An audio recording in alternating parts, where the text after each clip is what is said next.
Hello everyone, how are you? Hope everyone fine. I am also fine. So once again, welcome back to my channel Pubedum Classes for UGC Net Public Administration. तो hope आप लोग का exam अच्छे से गया और आप लोग अपने जो बचे हुए टाइम अब तक थे अच्छे से एंजॉय किए होंगे और माइंड फ्रेश हो गया होगा।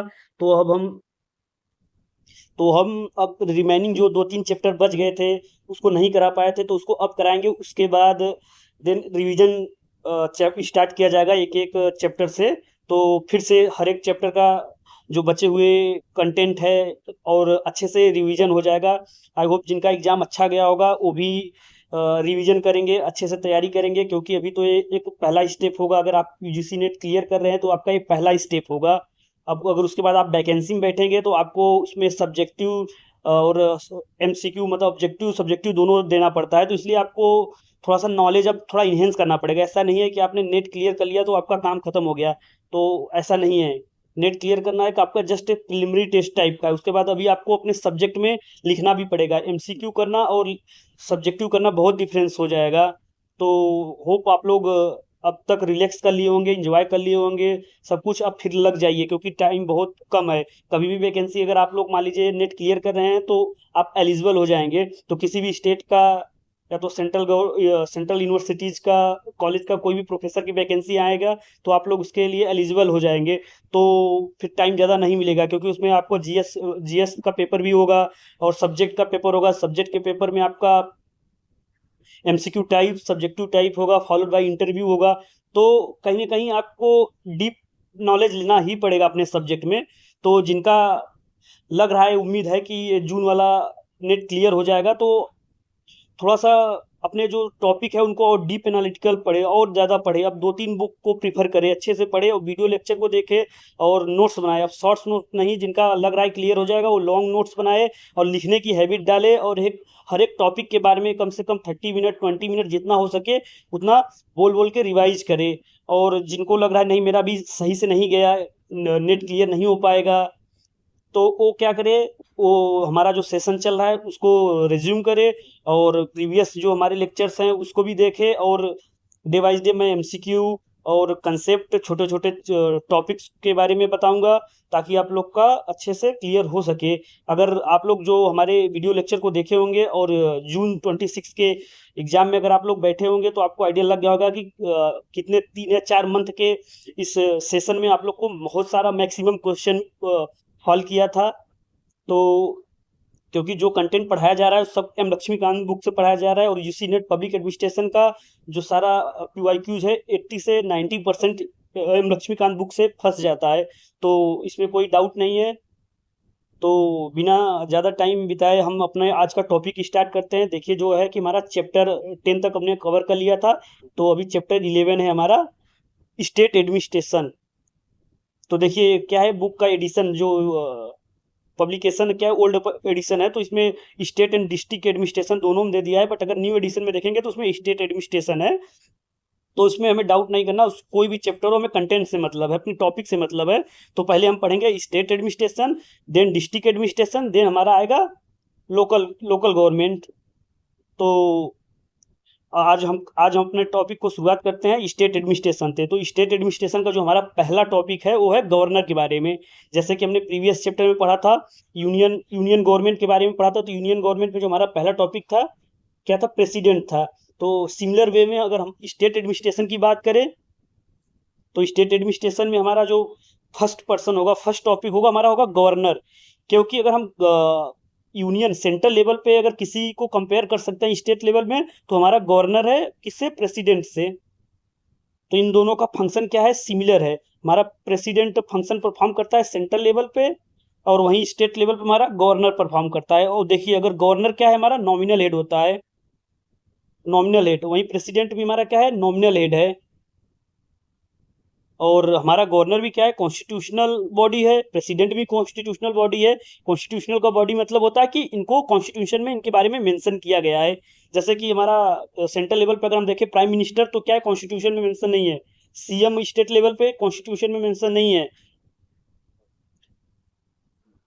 सो if we talk about who is a governor, first question rise होता है हु इज अ गवर्नर।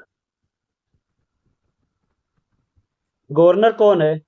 तो इन जनरल अगर हम बात करें तो गवर्नर हमारा क्या है, एक बॉडी ऑफ ऑफिशियल है। Body of official, governor is a nominal executive head of a state होता है। एक देखिए ऑफिशियल बॉडी है जो कि हमारा हेड ऑफ स्टेट होता है। इसको क्या बोलते हैं? नॉमिनल एग्जीक्यूटिव भी बोलते हैं। स्टेट में जो भी एग्जीक्यूशन का काम होगा सारा गवर्नर के बिहाफ पे होगा।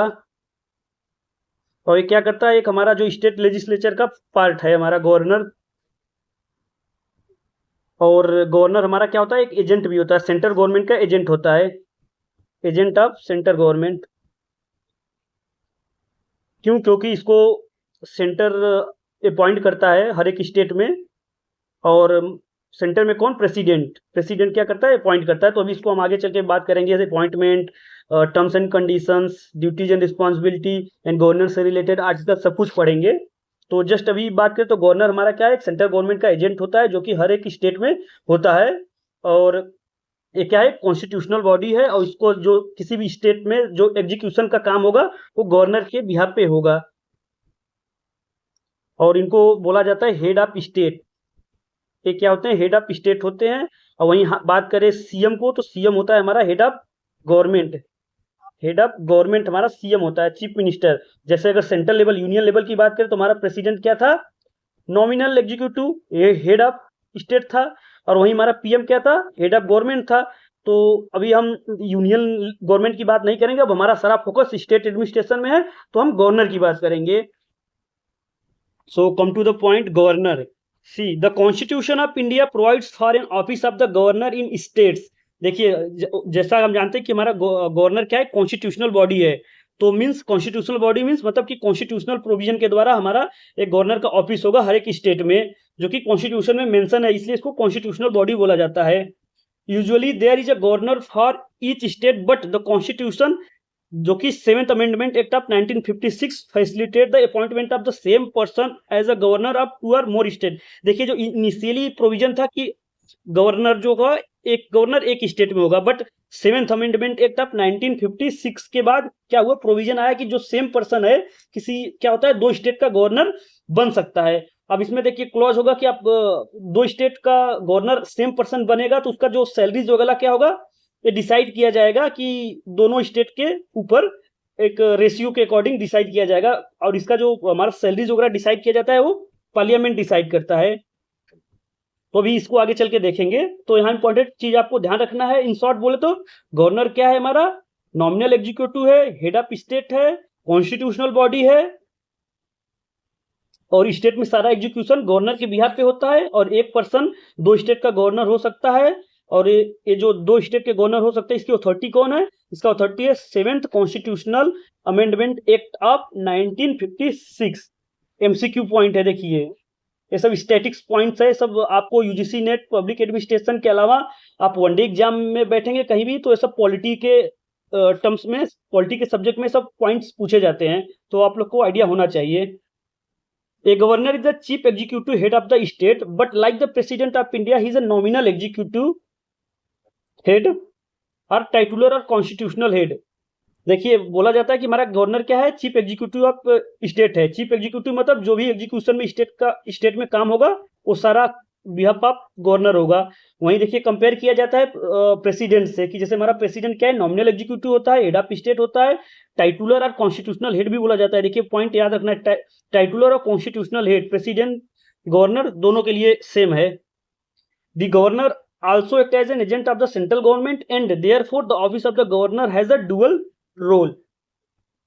देखिए हमारा क्या है, सेंट्रल गवर्नमेंट का एजेंट होता है हमारा गवर्नर, और इसको क्या है, डुअल रोल असाइन किया जाता है। नाउ नेक्स्ट पॉइंट है हमारा है अपॉइंटमेंट एंड कंडीशन। अब बात करेंगे कि हमारा गवर्नर कैसे अपॉइंट किया जाता है और जो उसके ऑफिस है गवर्नर का, उसका टर्म्स एंड कंडीशन क्या है उस ऑफिस के। तो देखिए जो हमारा गवर्नर है वो किसके द्वारा, प्रेसिडेंट के द्वारा अपॉइंट किया जाता है। प्रेसिडेंट क्या कैसे अपॉइंट करता है, by a warrant under his hand and seal. देखिए वारंट बस लाइक मान लीजिए लेटर होता है, वो गैजेटेड लेटर होता है। तो एक देखे होंगे आप कभी कभी इसे राउंड बॉक्स में बना हुआ होता है, इस पे एक फीता लगा होता है, तो यहाँ पे सील भी लगा होता है प्रेसिडेंट का, तो इसी को बोला जाता है by a warrant under his hand and seal, मतलब कि अपने हाथों से खुद देते हैं प्रेसिडेंट। तो ये देखिए कैग को भी यही सेम, देखिए अभी जून क्वेश्चन में आया था, जून 26 नेट के क्वेश्चन में जो अपीयर हुआ होगा उसको दिखा होगा कि कैग को कैसे अपॉइंट करता है president, by the warrant under his hand and seal. Same question देखिए आया था, ऑप्शन में ये था। तो देखिए सब आपको चीजें अगर आप अच्छे से पढ़े रहेंगे, कंसेप्ट आपको पता है तो कर ले जाएंगे। तो सेम देखिए गवर्नर के भी केस में क्या है, हमारा प्रेसिडेंट अपॉइंट करता है by a warrant under his hand and seal. अब देखिए, अब प्रेसिडेंट तो अपॉइंट कर दिया, बट सिलेक्शन कैसे होता है, मतलब कि कौन सा स्पेसिफिक बंदा, मान लीजिए गवर्नर एक्स को हमें पर्सन एक्स को हमें गवर्नर अपॉइंट करना है किसी भी स्टेट का, तो एक्स को कौन आइडेंटिफाई करेगा, तो सेंट्रल गवर्नमेंट आइडेंटिफाई करता है। सेंट्रल गवर्नमेंट आइडेंटिफाई करता है, सिलेक्ट करता है, बाकी प्रेसिडेंट इसको क्या करता है, अपॉइंट करता है। तो सारा अगर कहीं ना कहीं देखे तो रोल हमारा किसका है, सेंट्रल गवर्नमेंट का। ओनली प्रेसिडेंट तो बस अपॉइंट करता है, सारा डिसीजन किसका होगा, सेंट्रल गवर्नमेंट का होगा। इसीलिए बोला जाता है कि ये क्या है, सेंट्रल गवर्नमेंट का एजेंट है।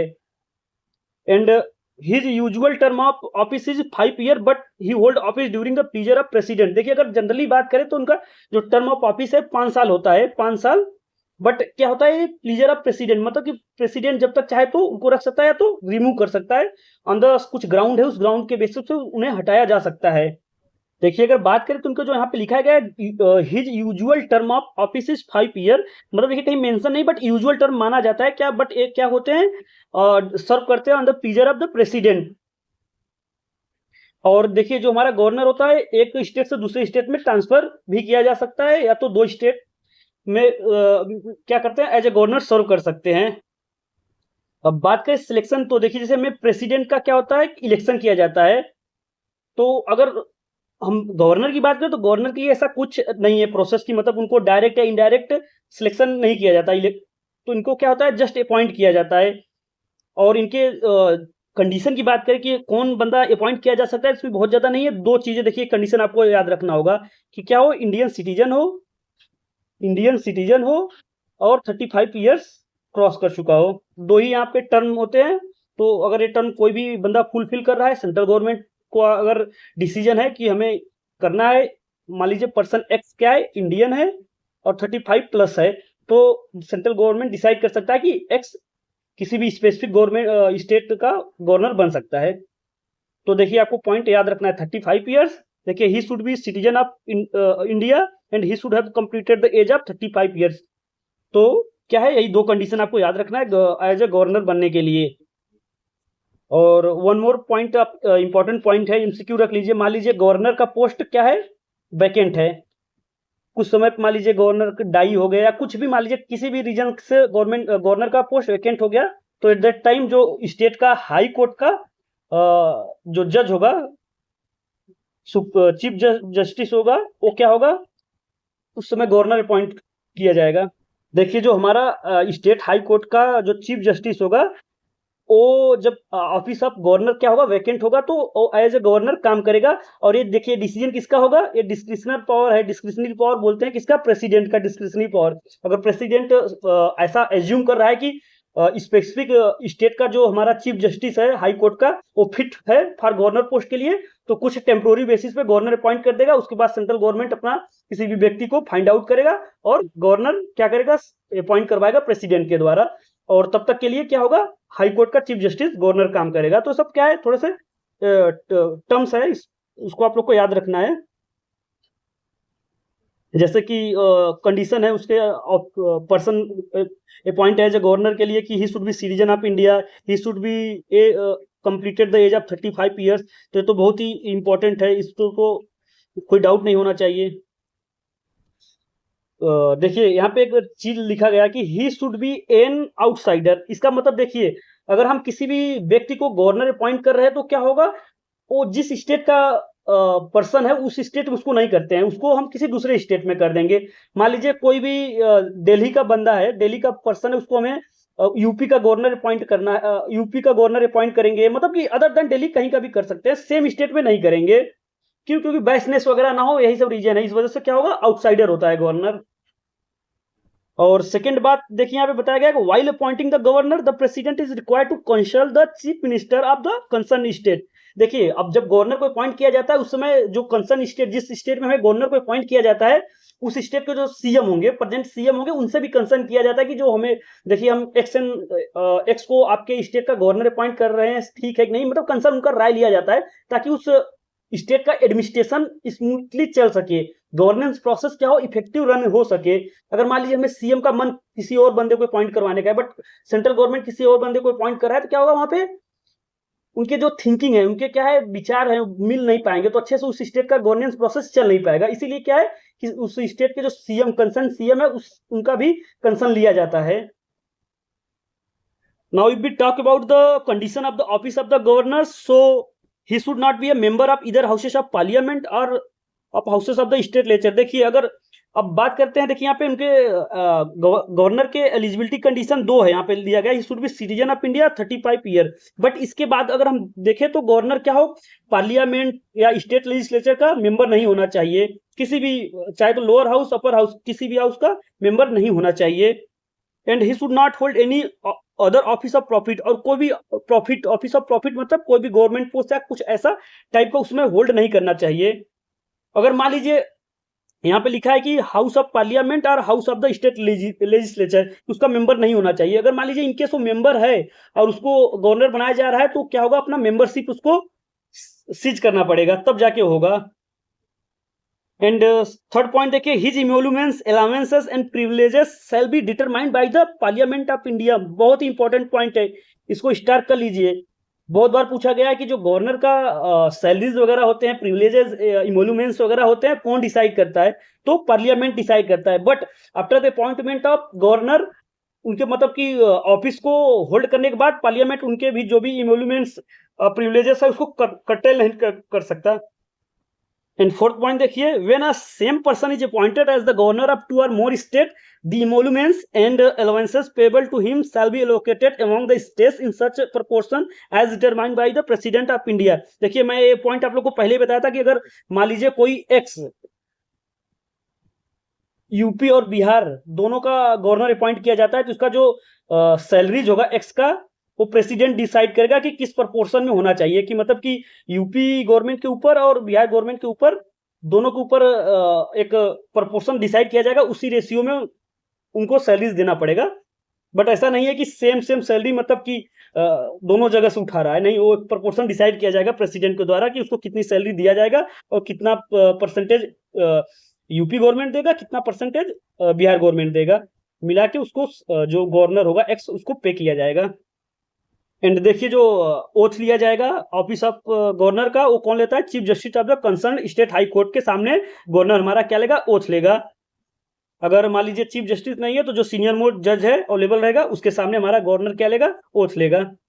Now talk about the powers and function of governor. तो देखिए जैसे हमने प्रेसिडेंट के पावर एंड फंक्शन में पढ़ा था, तो कोई भी अगर हम कॉन्स्टिट्यूशनल बॉडी है, उनके अगर हम पावर एंड फंक्शन की बात करेंगे, तो हम उनको 4 सब्जेक्ट, 4 हेड्स में पढ़ते हैं। तो 4 हेड्स हमारा क्या है, तो पहला हम उसका एग्जीक्यूटिव पावर्स पढ़ते हैं, सेकेंड उनका लेजिस्लेटिव पावर्स पढ़ते हैं, थर्ड फाइनेंशियल पावर्स पढ़ते हैं, फोर्थ जुडिशियल पावर्स पढ़ते हैं। अगर कोई भी कॉन्स्टिट्यूशनल बॉडी है तो उसके पास ये 4 पावर होते ही होते हैं। तो हम आज गवर्नर के जो सारे चारों हेड्स में पावर्स बताए गए हैं, उसको एक एक करके देखेंगे, और गवर्नर से कंसर्न हमारे जो कॉन्स्टिट्यूशन में आर्टिकल मेंशन है, जो कि बहुत ही मोस्ट इंपॉर्टेंट है, उनको देखेंगे। तो आपका गवर्नर चैप्टर क्या हो जाएगा, गवर्नर टॉपिक कंप्लीट हो जाएगा। और गवर्नर से रिलेटेड आपको कहीं भी, मतलब किसी भी एग्जाम में, चाहे तो वनडे एग्जाम हो, चाहे तो आपका सब्जेक्टिव यूजीसी नेट हो, कहीं से भी आए आप कर ले जाएंगे। क्योंकि देखिए लिमिटेड क्या है, उसमें कंटेंट है, और क्या है, आपको एक बार अगर पढ़ लेंगे अच्छे से तो आपको हर जगह काम देगा। So first talk about the executive power of the governor. So as we know that every executive actions done on the behalf of governor of a state, अगर देखिए किसी भी स्टेट का जो भी एग्जीक्यूशन का काम होता है, सब गवर्नर के बिहाफ पे होता है। तो फर्स्ट पॉइंट यही बोल रहा है यहाँ पे, देखिए all executive action of the government of state are formally taken on in his name. देखिए he can make rule for more convenient transaction of the business of the state government and for the allocation among the ministers of the said business. देखिए जो हमारे government में rules regulation बनाया जाता है कि effectively run हमारा कोई भी स्टेट गवर्नमेंट हमारा इफेक्टिवली रन कर सके, उसके लिए हमारा क्या बोला जाता है, उसको transaction of the business of state government. इसको क्या करता है, वो बनाता है। एंड देखिए एग्जीक्यूटिव पावर में बहुत ही इंपॉर्टेंट पॉइंट है, इसको आप लोग स्टार मार्क कर लीजिए। He appoints the chief minister and other minister. जैसे कि देखिए हमारे पीएम को कौन अपॉइंट करता था? प्रेसिडेंट। और जो सारे मिनिस्टर, काउंसिल ऑफ मिनिस्टर को भी अपॉइंट करता था हमारा प्रेसिडेंट। फिर किसके एडवाइस में? पीएम के एडवाइस पे। सेम अगर हम बात करें यहाँ पे, तो गवर्नर क्या करेगा? सीएम को अपॉइंट करेगा। और जो स्टेट गवर्नमेंट के काउंसिल ऑफ मिनिस्टर्स होंगे, अदर मिनिस्टर्स होंगे स्टेट गवर्नमेंट के, उनको भी अपॉइंट करेगा on the concern of CM. CM के एड एंड एडवाइस पे क्या करेगा? अदर जो मिनिस्टर्स होंगे स्टेट गवर्नमेंट को, उनको भी हमारा गवर्नर अपॉइंट करता है। And they also hold office during his pleasure. There should be a tribal welfare minister in the state of Bihar, Madhya Pradesh and Orissa appointed by the him. अब देखिए अगर हम बात करें जो कि हमारा ट्राइबल एरिया, जैसे बिहार हो गया, मध्य प्रदेश हो गया, उड़ीसा हो गया, यहाँ पे क्या होता है? ट्राइबल वेलफेयर मिनिस्टर होता है, जो कि डायरेक्टली अपॉइंट बाई गवर्नर किया जाता है। And he appoint the advocate general of state. देखिए जो हमारा स्टेट में एडवोकेट जनरल होते हैं, उनको भी हमें गवर्नर अपॉइंट किया जाता है। एंड डिटरमाइंड हिज रिम्यूनरेशन, और उनका जरा जो रिम्यूनरेशन वगैरह है वो भी हमारा गवर्नर ही डिसाइड करता है। The advocate generals hold office during the pleaser of the governor. और जो हमारा एडवोकेट जनरल होगा वो गवर्नर के प्लीजर पे क्या करेगा? अपना ऑफिस होल्ड करेगा। जैसे देखिए हम प्रेसिडेंट की बात करते हैं, तो प्रेसिडेंट किसको किसको अपॉइंट करता था? पीएम को करता था, कैग को करता था, chief justice of supreme court करता था, यूपीएससी के चेयरमैन को करता था, फाइनेंस कमीशन के जो मेंबर वगैरह होते तो उनको करता था। तो वही अगर सेम वे हम स्टेट गवर्नमेंट की बात करते हैं, तो जो भी अच्छे से पोर्टफोलियो, जैसे एडवोकेट जनरल हो गए, सीएम हो गए, सीएम हो गए, अदर मिनिस्टर्स हो गए, सबको हमारा कौन अपॉइंट करता है? गवर्नर होगा। देखिए state election commissioners and other commissioners को कौन करेगा अपॉइंट? हमारा गवर्नर करेगा। वहीं इलेक्शन कमीशन की बात करें तो कौन करता था? प्रेसिडेंट। और वहीं स्टेट इलेक्शन कमीशन की बात करें तो गवर्नर करता है। और स्टेट पीसीएस, जो स्टेट पीसीएस के चेयरमैन होंगे, उनको भी हमारे कौन करेगा? गवर्नर करेगा। वहीं UPSC, union public service commission के चेयरमैन को कौन करता था? प्रेसिडेंट करता था। तो देखिए अगर नेशनल लेवल की बात है तो वहां प्रेसिडेंट, स्टेट लेवल की बात है तो गवर्नर। तो don't be confuse between this. और देखिए उस स्टेट में क्या चल रहा है, स्टेट एडमिनिस्ट्रेशन का क्या रिपोर्ट है, वो सीएम से ले सकता है। मतलब कि स्टेट के एडमिनिस्ट्रेशन का रिपोर्ट सीएम से वो मांग सकता है। और स्टेट इमरजेंसी की बात करें, जिसको कॉन्स्टिट्यूशनल इमरजेंसी बोला जाता है, उसको लगाना है कि नहीं लगाना है, उसका भी रिकमेंडेशन कौन करता है? गवर्नर करता है। किसको? प्रेसिडेंट को करेगा और रिपोर्ट देगा। तो फिर प्रेसिडेंट क्या करता है? कॉन्स्टिट्यूशनल इमरजेंसी किसी भी स्टेट में लगाता है। See here. And he acts as a chancellor of university in the state, and he also appoint the vice chancellor of the university in the state। देखिए जो स्टेट यूनिवर्सिटीज वगैरह होते हैं, उनका चांसलर कौन होता है? हमारा गवर्नर होता है। और जो वाइस चांसलर वगैरह होते हैं वो गवर्नमेंट ऑफिशियल्स होते हैं, जैसे जो प्रोफेसर एचओडीज वगैरह होते हैं, वो प्रमोट करके वाइस चांसलर तक वही बन पाते हैं। बट जो चांसलर होगा हमारा गवर्नर होता है। सेकेंड बात करें लेजिस्लेटिव पावर की, तो देखिए लेजिस्लेटिव पावर बहुत ही इंपॉर्टेंट होता है। लेजिस्लेटिव मतलब जो भी रूल रेगुलेशन फ्रेमिंग्स है, बिल्स वगैरह, ऑर्डिनेंस वगैरह, इससे रिलेटेड है। अभी हमने एग्जीक्यूशन की बात की कि कोई भी जो एग्जीक्यूशन, अपॉइंटमेंट, इस सब की बात हो गई, तो हमारा एजुकेशन नेचर में आता है। अगर कहीं वहीं हम बिल वगैरह, कोई पॉलिसीज, रूल रेगुलेशन की बात करें, तो हमारा क्या होता है? लेजिस्लेटिव पावर होता है। अब हम देखते हैं कि इसके कंसर्न में हमारे गवर्नर के क्या क्या पावर्स एंड फंक्शंस हैं। देखिए हमने प्रेसिडेंट के बारे में पढ़ा था, तो वहाँ पे जो हमारे पार्लियामेंट का जो समन वगैरह जिसको बोलते हैं, बैठक, तो प्रेसिडेंट क्या करता है? एनी टाइम क्या होता है? प्रोरोगिंग, समनिंग क्या करता है? बुला सकता है। उसी सेम वे हम बात करें तो हमारा जो स्टेट लेजिस्लेचर का जो बैठक है, समिति है, उसको क्या कर सकता है? गवर्नर किसी भी टाइम को क्या सकता है? प्रोरोगिंग कर सकता है, या तो डिसॉल्व भी कर सकता है। Second, he can address the state legislature at the commencement of the first session after each general election and first session of each year. देखिए जो हमारा स्टेट लेजिस्लेचर का जो बैठक होगा, उसमें जो फर्स्ट बैठक होगा आफ्टर जनरल इलेक्शन के बाद, और हर एक साल का जो पहला सेशन होगा, उसको क्या करेगा? हमारा गवर्नर एड्रेस करता है। सेम वे पार्लियामेंट में प्रेसिडेंट करता है। And he can send message to the house और houses of the state legislature with respect to a bill pending in the legislature और अदरवाइज। देखिए अगर किसी भी हाउस में कोई भी बिल पेंडिंग है, तो उसको मतलब मैसेज दे सकता है कि आप बिल को क्या कीजिए? फॉरवर्ड कीजिए। नेक्स्ट देखिए, he can appoint any member of the state legislative assembly to preside over its proceeding when the office of both speaker and deputy speaker fall vacant. देखिए जैसे हमारा स्टेट लेजिस्लेचर में state legislature के जो houses है, अगर उसमें हमारा स्पीकर का पोस्ट और डिप्टी स्पीकर का पोस्ट क्या है, वेकेंट है, तो किसी भी स्टेट लेजिस्लेटिव असेंबली के मेंबर हैं उनको क्या कर सकता है, गवर्नर अपॉइंट कर सकता है प्रोसीडिंग के लिए। सेम वे प्रेसिडेंट करता है पार्लियामेंट में। नेक्स्ट देखिए, he nominates 1/6 of the member of state legislative council from amongst the person having special knowledge or practical experience in literature, science, art, cooperative movements and social service।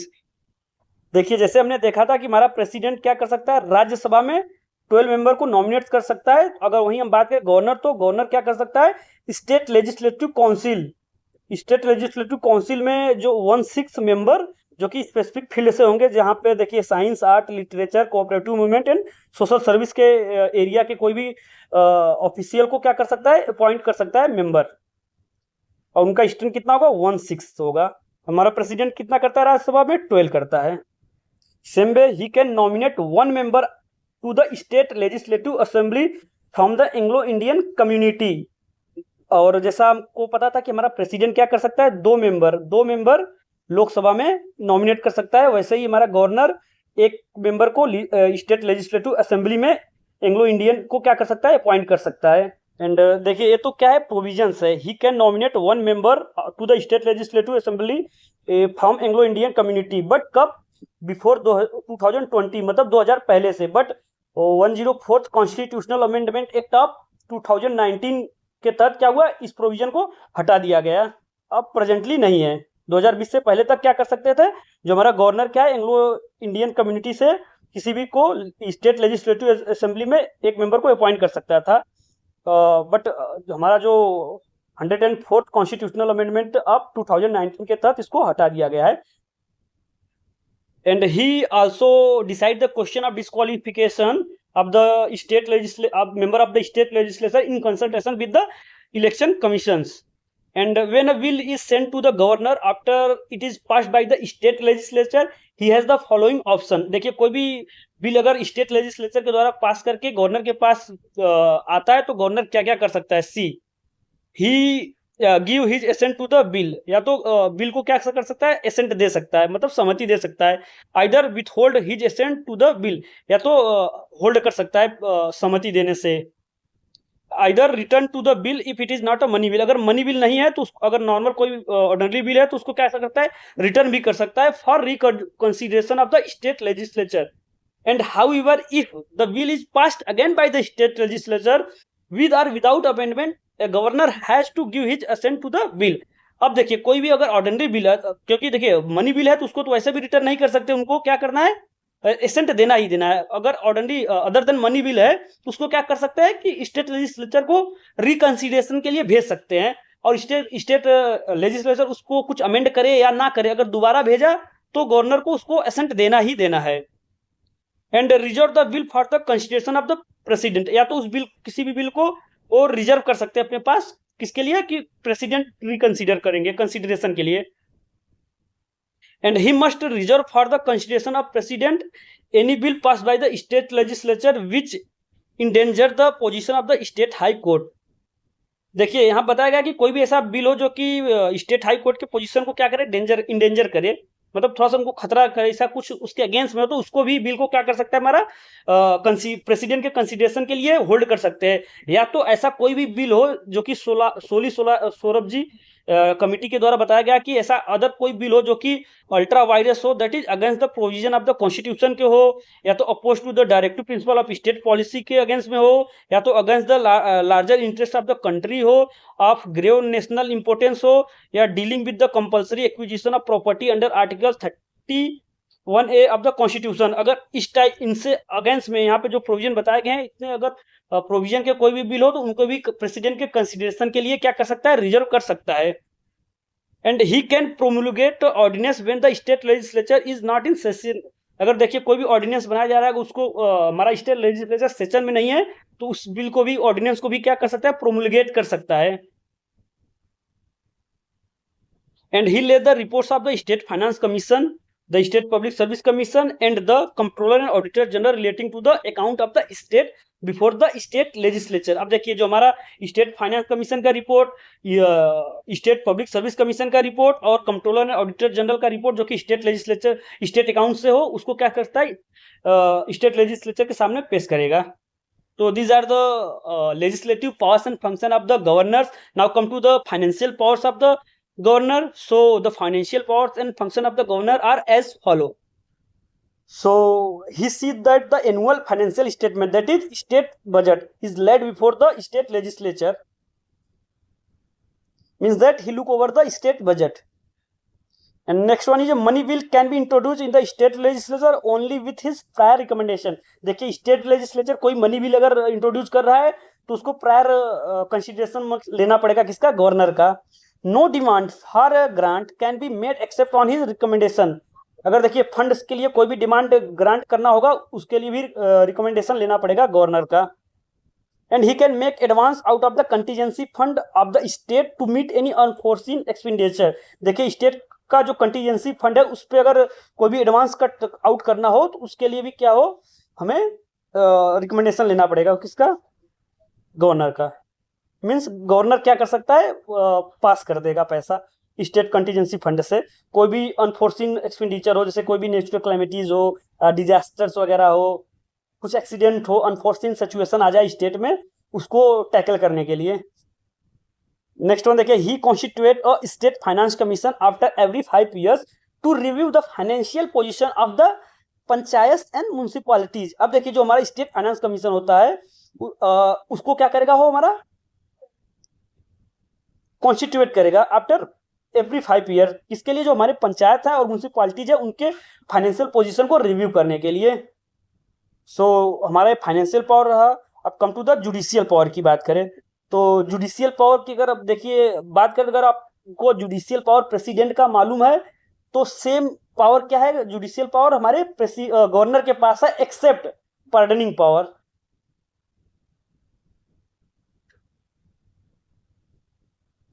Pardoning power only किसके पास है, president के power है, और governor के power नहीं है। Other than हमारा जो भी पावर अगर देखें तो सिमिलर मिलते जुलते हैं। The judicial powers and function of the governor are: first, he can grant pardon, reprieve, respite and remission of punishment, or suspend, remit and commute the sentence of any person convicted of any offence against any law relating to the matter to which the executive power of the state extend. The pardoning power of the governor differ from that of the president in the following respect. अब देखिए जो pardoning power है किस किस matter में क्या करेगा, देखिए जो pardoning power क्या है, pardoning तो ये भी कर सकता है, बट क्या है, कुछ ऐसे केसेस है जिसपे ओनली प्रेसिडेंट करेगा, वहां पे वही केसेस के देखिए डिफरेंस बताया जा रहा है। See the president can pardon death sentence while the governor can not. अब देखिए पार्डनिंग पावर में क्या है, जो डेथ सेंटेंस है, किसी को मतलब कि मृत्यु दंड मिला गया है तो उसको क्या करेगा, ओनली क्षमा कौन कर सकता है, प्रेसिडेंट, गवर्नर नहीं कर सकता। The president can pardon sentence inflicted by the court martial while governor can not. अब देखिए किसी के ऊपर कोर्ट मार्शल का आरोप लगा है तो उसको कौन क्षमा कर सकता है, ओनली प्रेसिडेंट कर सकता है, गवर्नर नहीं कर सकता। और अदर बात करें तो सब कुछ सेम है, जैसे कि हमारा जो पार्डनिंग पावर है, grant, pardon, reprieves, respite, remission, remit, commute, suspend, ये सब क्या है, टर्म्स है। ये टर्म्स भी पूछे जाते हैं। आप लोग को जब हमें यूनियन गवर्नमेंट पढ़ाया था उसमें प्रेसिडेंट के बारे में पढ़ाया था, उसमें हर एक टर्म्स को बताया गया कि रिप्राइव मतलब क्या होता है, रिस्पाइट्स में क्या होता है, रिमिशन क्या होता है, रिमिट क्या होता है, कम्यूट क्या होता है, सब कुछ अच्छे से बताए हैं। अगर आपको डाउट हो तो जाके आपको प्रीवियस जस्ट वीडियो लेक्चर जो कि यूनियन गवर्नमेंट है या तो प्रेसिडेंट के ऊपर जो हमारा वीडियो लेक्चर है उसको देख लीजिए, आपका डाउट क्लियर हो जाएगा। सब शॉर्ट टर्म्स है, यूजीसी नेट में एक बहुत बार पूछे गए, मैचिंग में पूछे जाते हैं ऐसे क्वेश्चन। नेक्स्ट देखिए, he is consulted by the president while appointing the जज of the concern state high court. अब देखिए जैसा हमें पता है कि स्टेट हाई कोर्ट के जो जजेस हैं उनको कौन करता है अपॉइंट, गवर्नर करेगा, बट किसके कंसल्ट करेगा, वो प्रेसिडेंट से कंसल्ट करेगा। And he make appointment, posting, promotion of the district जज in consultation with the state high court. अब देखिए जो हमारे डिस्ट्रिक्ट जज का है उनका पोस्टिंग, प्रमोशन, अपॉइंटमेंट भी कौन करेगा, हमारा गवर्नर करेगा, किसके कंसल्टेशन में, स्टेट हाई कोर्ट के कंसल्टेशन में करेगा। And he also appoint person to the judicial service of the state other than the district judge in consultation with the state high court and other state public service commission. देखिए जो भी judicial services में आते हैं public service commission से, state public service commission से, उनका भी अपॉइंटमेंट कौन करता है, हमारा गवर्नर करेगा, बट अदर देन किसके, देखिए डिस्ट्रिक्ट जज। और किसके कंसल्टेशन में करेगा, स्टेट हाई कोर्ट के कंसल्ट में करेगा या स्टेट पब्लिक सर्विसर के कंसल्ट में करेगा। अब बात करते हैं हम कॉन्स्टिट्यूशनल पोजीशन की, कि हमारे जो गवर्नर है उनका कॉन्स्टिट्यूशनल पोजीशन क्या है। देखिए हमें जैसा पता है कि हमारा क्या है, government parliamentary form of government है। पार्लियामेंट्री फॉर्म ऑफ गवर्नमेंट का मतलब होता है जो हमारा प्राइम मिनिस्टर क्या होता है, वो क्या होता है, हेड ऑफ गवर्नमेंट होता है। और वहीं हमारा जो प्रेसिडेंट क्या होता है, ओनली नॉमिनल एग्जीक्यूटिव होता है। और जो हमारा प्रेसिडेंट मतलब काम करता है, किसके एडवाइस पे काम करता है, PM and council of minister के। तो सेम हमारा देखिए स्टेट में भी क्या है, parliamentary form of government state में भी है, सेंटर देखिए as well, state and centres दोनों में। तो वहाँ पे हमारा क्या है, जैसे देखिए गवर्नर क्या है, सीएम को अपॉइंट करता है, और काउंसिल ऑफ मिनिस्टर मतलब जितने भी मिनिस्टर हैं उनको क्या करता है, अपॉइंट करता है सीएम के एडवाइस पे। और हमारा गवर्नर इन्हीं मिनिस्टर्स और चीफ मिनिस्टर के एड एंड एडवाइस पे काम करेगा। तो इससे पता यह है कि हमारा जो गवर्नर होता है क्या है, ओनली नॉमिनल एग्जीक्यूटिव है, रियल एग्जीक्यूटिव कौन है, सीएम है। Now talk about the discretion power of the governor. Governor के कुछ डिस्क्रिशन पावर है, उसको हम देखते हैं, क्योंकि बहुत बार पूछा जाता है एग्जाम में कि गवर्नर के डिस्क्रिशनल पावर क्या क्या है, उसको मतलब बताइए, मतलब 4 ऑप्शन दे देगा, पूछेगा कौन सा है। तो अगर आपको सारे डिस्क्रिशनरी पावर पता होंगे तभी आप क्या होगा, राइट ऑप्शन कर पाएंगे। तो see, reservation of a bill for the consideration of president. कोई भी बिल को प्रेसिडेंट के कंसिडरेशन के लिए क्या कर सकता है, रिजर्व कर सकता है, क्या उसका डिस्क्रिशन पावर है। Recommendation for the imposition of the presidents rule in the state. अब देखिए क्या है, स्टेट प्रेसिडेंट रूल स्टेट में लगाना हो उसके लिए भी रिकमेंडेशन कर सकता है। And while exercising his functions as the administrator of an adjoining union territory. तो पहले देखिए डिस्क्रिशनरी पावर समझने से पहले समझिए कि डिस्क्रिशनरी पावर होता क्या है। तो देखिए the discretionary powers of Indian state governor allow them to act independently of the state council of ministers. देखिए क्या करता है डिस्क्रिशनरी पावर, मतलब कि उनको गवर्नर को इंडिपेंडेंटली काम करने के लिए क्या कर सकता है, अलाउ करता है। तो अगर हम बात करें डिस्क्रिशनल पावर क्या क्या होता है, टाइप्स क्या होता है, तो बेसिकली 2 टाइप का होता है। एक तो होता है कॉन्स्टिट्यूशनल डिस्क्रिशनल, एक होता है सिचुएशनल डिस्क्रिशन। मतलब कि एक कॉन्स्टिट्यूशनल डिस्क्रिशन मतलब कि जो भी पावर्स एंड फंक्शन अलाउ किए जाते हैं वो कॉन्स्टिट्यूशन में मेंशन है। एक होता है सिचुएशनल डिस्क्रिशनल, मतलब कि एक सिचुएशन के अकॉर्डिंग क्या होता है, वो डिसीजन ले सकता है इंडिपेंडेंटली, तो उसको सिचुएशनल डिस्क्रिशन बोला जाता है। तो अगर हम सिचुएशनल डिस्क्रिशन की बात करें तो क्या क्या हो सकता है, तो हो सकता है, तो सिचुएशनल डिस्क्रिशन की बात करें तो पहला क्या कर सकता है, वो अपॉइंट चीफ मिनिस्टर को अपॉइंट कर सकता है। कब, when there is a huge assembly the governor has the discretion to invite the leader of the largest party or post poll coalition to form the government।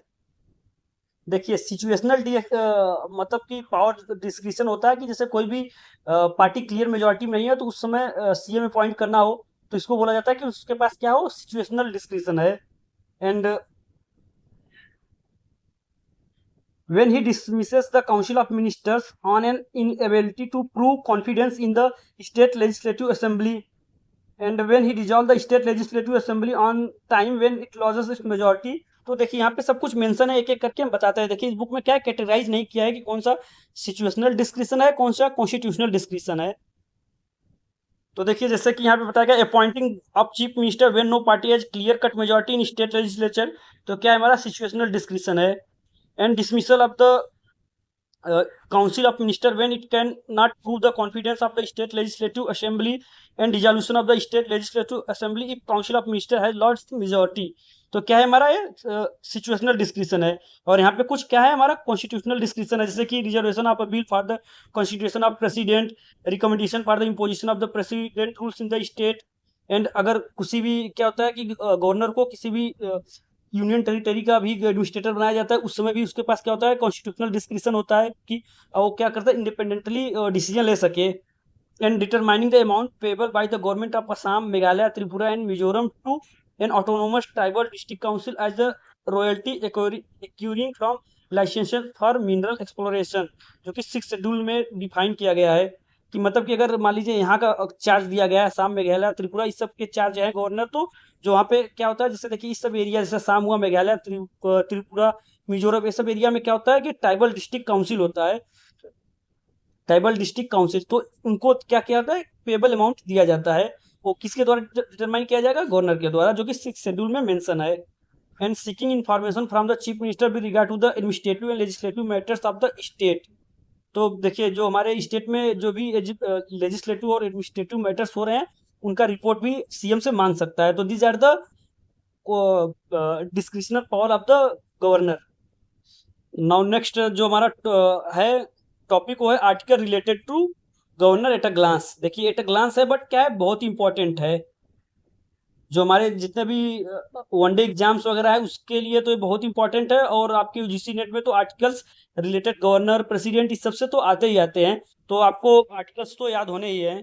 तो देखिए यहाँ पे कुछ आर्टिकल्स टेबल में दिए गए हैं, तो थोड़ा सा एट अ ग्लांस हम देखते हैं शॉर्ट में। देखिए आर्टिकल 153 डील करता है governor of states, article 154 executive power of state, article 155 appointment of the governor, और 156 terms of office of the governor, 157 qualification for appointment as a governor, 158 condition of the governor's oath, 159 oath और permission by the governor, and 160 discharge of the function of the governor in certain contingencies, 161 powers of the governor to grant pardon and others।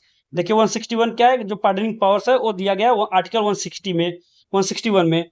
And 162 में extent of executive power of state, 163 council of minister to aid and advice of the governor, बहुत important है।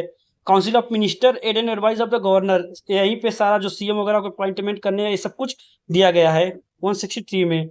164 oath other provision as to minister like appointment terms salaries and other. देखिए यहाँ पे जो भी ministers के appointments वगैरह वाले हैं 164 में दिए गए हैं।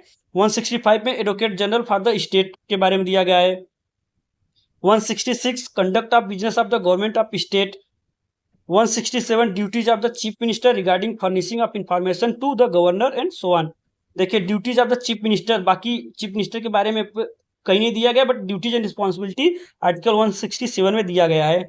एंड सीधा देखिए आप आया वो article 174 session of the state legislature proroguing and resolutions. 175 right of the governor's to address and send messages to the houses और houses of the legislatures. 176 special address by the governor. Article 200 assent to bill, that is assent of the governor to the bill passed by the state legislature। and 201 bill reserved by the governor for consideration of the president। 213 power of governor to promulgate ordinance, बहुत important है। Article 213 जो कि power of governor to promulgate और ordinances. Article 217 governor being consulted by the president in matter of appointment of the जजेस of the high court. Article 233 appointment of the district जज by the governor. Article 234 appointment of a person other than district जज to the judicial service of the state by the governor. So देखिए यहाँ पे क्या है, सब articles है, इसको आपको याद करना है, जस्ट टाइटल याद करना है, बहुत डीप में नहीं पूछता, जस्ट आपको टाइटल ही पूछेगा। तो यहाँ पे एज ए टाइटल शॉर्ट में बहुत अच्छा टेबल बनाया गया है बुक में, एक बार आप इसको शॉर्ट नोट्स अपना नोट्स में बना लीजिए, या वीडियो पॉज कर करके आप लिख सकते हैं अपने नोटबुक में। तो this is all about the governor. I hope आप लोग को गवर्नर से related each and every content जो भी मैटर्स है गवर्नर से रिलेटेड सब आपको आइडिया लग गया होगा। आप इस लेक्चर को एक बार दो बार देखें और अपने तरीके से देखिए। यहाँ पे बुक क्या है, बेसिकली बुक है एम लक्ष्मीकांत का पब्लिक एडमिनिस्ट्रेशन का बुक है, तो उसमें सब कुछ बहुत क्या दिया है, इलेबोरेट करके दिया है। तो जस्ट आप अगर नेट अभी देख रहे हैं तो आप शॉर्ट नोट्स बनाइए, जो पॉइंट्स आप मैंने बताए हैं उसको लिखिए, और अपने तरीके से भी आपको लगे जो उसको भी आप शॉर्ट नोट्स बना लीजिए। अगर जिनका नेट क्लियर है, जो असिस्टेंट प्रोफेसर के लिए देख रहे हैं, वैकेंसी के लिए वेट कर रहे हैं और वो अपना तैयारी कर रहे हैं, तो क्या हो थोड़ा सा लिखने का कोशिश करें, ट्राई करें, सब्जेक्टिव चीज़ें लिखे, गवर्नर के बारे में लिखे, उनके एग्जीक्यूटिव पावर के बारे में राइट डाउन करें, उनके लेजिस्लेटिव पावर के बारे में राइट डाउन करें, और जो करंट सिनेरियो चल रहा है, अगर जैसे करंट में कुछ इश्यूज हुए हैं गवर्नर से रिलेटेड लेके, उनके अपॉइंटमेंट से रिलेटेड लेके, तो उससे रिलेट करके सारे जो यहाँ पे प्रोविजन है उससे रिलेट करके लिखे। So once again short notes बनाइए, रिवाइज कीजिए एक बार दो बार, जब तक कि आपको सब कुछ याद ना हो जाए। So thank you for now.